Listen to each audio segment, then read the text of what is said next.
The Little Mermaid English translation. Hans Christian Andersen 1805–1875. At the bottom of the bluest ocean stood a marvelous palace where the king of the sea lived, an old and wise Triton with a long, flowing white beard. He lived in this splendid mansion of multicolored coral and precious shells alongside his daughters, 5 beautiful mermaids. The little mermaid, the youngest and loveliest of all, possessed a wonderful voice. Whenever she sang while playing her harp, the fish gathered from all around to listen, the shells opened to reveal their pearls, and the jellyfish stopped drifting to hear her. The little mermaid was almost always singing, and every time she did, she lifted her gaze toward the faint sunlight that barely filtered through the deep waters. Oh, how I would love to rise to the surface to finally see the sky that everyone says is so beautiful, and to hear the voices of men and smell the fragrance of flowers. You are still too young, her grandmother replied. In a few years, when you turn 15, the king will allow you to rise to the surface just as he did with your sisters. The little mermaid dreamed of the world of humans, which she knew only through the stories her sisters told. She questioned them for hours, eager to satisfy her endless curiosity every time they returned from the surface. While she waited for the day when she could rise to the surface and discover the unknown universe, she tended to her wonderful garden, adorned with sea flowers. Seahorses kept her company and dolphins swam close to play with her. Only the starfish, always so picky, ignored her call. At last, her long-awaited birthday arrived and she could not sleep the entire night before. The next morning her father called her, and as he caressed her long golden hair, he saw a beautiful flower engraved upon her shoulder. Well then, you may go breathe the air and see the sky, but remember that the world above is not ours. We can only admire it. We are children of the sea, and unlike humans, we have no soul. Be cautious and do not approach them, they would bring you only misfortune. As soon as her father finished speaking, the little mermaid kissed him and glided swiftly toward the surface. She felt so fast that not even the fish could catch her. Suddenly she emerged from the water. How breathtaking it was! For the first time she saw the blue sky and the first twinkling stars of dusk. The sun, already set on the horizon, had left a golden reflection on the waves. Seagulls fluttered above her, greeting her with cheerful cries. How beautiful everything is! She exclaimed joyfully, clapping her hands. But her amazement grew even more. A ship was slowly approaching the reef where she rested. The sailors cast anchor and the vessel rocked gently on the calm sea. The little mermaid listened to their voices and conversations. How I would love to speak with them, she thought. But as she said it, she looked sadly at her long swaying tail, which she had instead of legs. I will never be like them. Everyone on board seemed excited, and soon the night filled with shouts. Long live our captain, long live his 20th birthday. The little mermaid, astonished and enchanted, gazed at the young man being celebrated, tall, dark, regal in bearing, and smiling happily. She could not stop looking at him, and a strange mix of joy and sorrow, unlike anything she had ever felt, tightened her heart. The celebration continued, but the sea was growing rougher. The little mermaid immediately sensed the danger the men were in. A sudden icy wind rose, lightning split the blackened sky, and a terrible storm struck the ship. Be careful, the sea! She cried, but her voice was drowned out by the roaring wind. The waves, growing taller and stronger, struck the ship. Amid the sailors' desperate cries, the mast and sails crashed onto the deck, and with a sinister roar the ship sank. Moments before, the little mermaid had seen the young captain fall into the sea. She swam after him, searching desperately among the giant waves. She had almost given up when suddenly she saw him atop a nearby wave, and in an instant he was in her arms. He was unconscious, but she held him and swam with all her strength to save him. She supported him until the storm subsided. At dawn, the little mermaid rejoiced as she approached the shore and laid the young man on the sand. Unable to walk, she stayed by his side for a long time, her tail touching the water, warming his hands with her own body. A murmur of approaching voices forced her to flee back into the sea. Quick, quick, cried a flustered lady. There's a man on the beach, he's alive. Poor thing, the storm must have done this. Let's take him to the castle. No, let's get help. The young man's eyes opened, and the first thing he saw was the beautiful face of the youngest lady. Thank you for saving me, he whispered.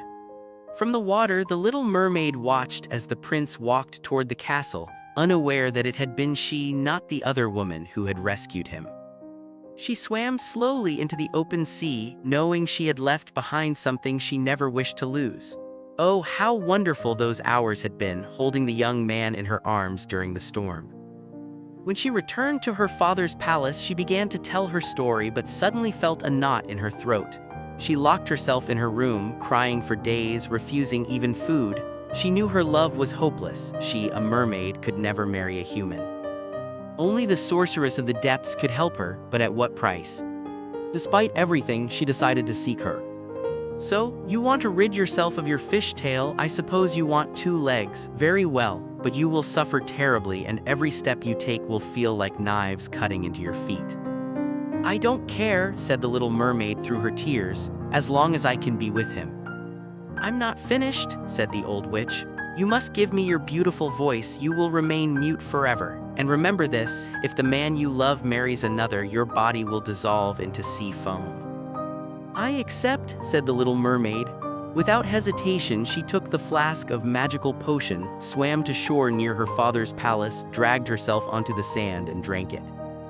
A sharp pain made her lose consciousness. When she finally awoke, she saw through a haze the beloved face of the prince smiling at her. The prince had found her and, remembering his own shipwreck, covered her gently with his cloak. Don't be afraid, he told her. You are safe. Where do you come from? But the little mermaid could not answer. Her voice was gone. I'll take you to the castle and care for you. Days passed and a new life began for the little mermaid. She wore beautiful dresses and accompanied the prince on his walks. One night she was invited to a grand ball at the palace, but as the witch had foretold, each step brought her terrible pain, even as she danced gracefully beside her beloved. The prince adored her kindness and treated her tenderly, but in his heart lived the memory of the lady he believed had saved him. That lady had left for her homeland right after rescuing him, and he had not seen her since. Though he truly cared for the little mermaid, he could not forget the other woman. And the mermaid, knowing she was not the one he truly loved, suffered even more. At night, she slipped out to the shore to cry by the sea. Then fate struck again. One day, a large ship approached the port, and the prince decided to greet it with the little mermaid at his side. The unknown lady whom the prince cherished descended from the ship. At the sight of her, he ran joyfully toward her. The little mermaid felt her heart shatter. She knew then that she had lost him forever. The prince quickly asked the young woman to marry him, and she accepted happily. After the wedding a few days later, the newlyweds were invited on a sea voyage aboard the great ship still docked at the harbor. The little mermaid boarded with them, and the voyage began. That night, broken by grief, she climbed onto the deck. She remembered the sorceress's prophecy and prepared to sacrifice herself, ready to dissolve into the sea. From the waves, she heard voices calling. Little mermaid, it's us, your sisters. Look, do you see this dagger? It's a magic dagger we received from the witch in exchange for our hair. Take it, and before dawn, kill the prince. If you do, you will become a mermaid again and forget all your sorrow. As in a dream, the little mermaid took the dagger and went to the couple's cabin. But when she saw the prince sleeping peacefully, she kissed him softly and returned to the deck. As dawn approached, she threw the dagger into the sea, took one last look at the world she was leaving behind, and threw herself into the waves. The rising sun cast a yellow glow across the sea.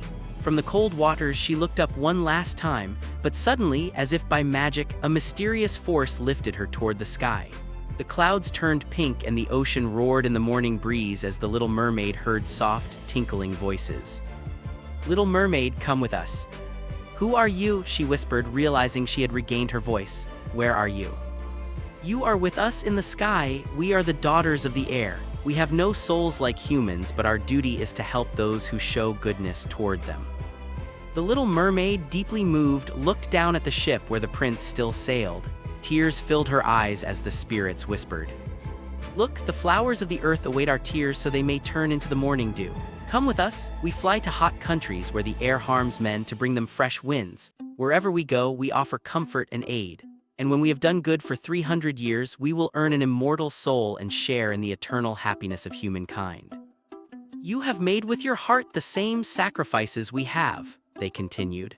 You have suffered and triumphed through your trials, and you have risen into the world of the spirits of the air, where it depends only on you to earn an immortal soul through your good deeds. The little mermaid lifted her arms to the sky and wept so much that her tears formed a river. She heard songs of joy rising again from the ship. She saw the prince and his lovely bride gazing wistfully at the playful foam of the waves. The little mermaid, now invisible, embraced her sisters, smiled at her mother, and then descended to the ship, where she was carried to Paris. There she transformed into a human being. She founded a small school and lived a very happy life. Thank you for listening to our story.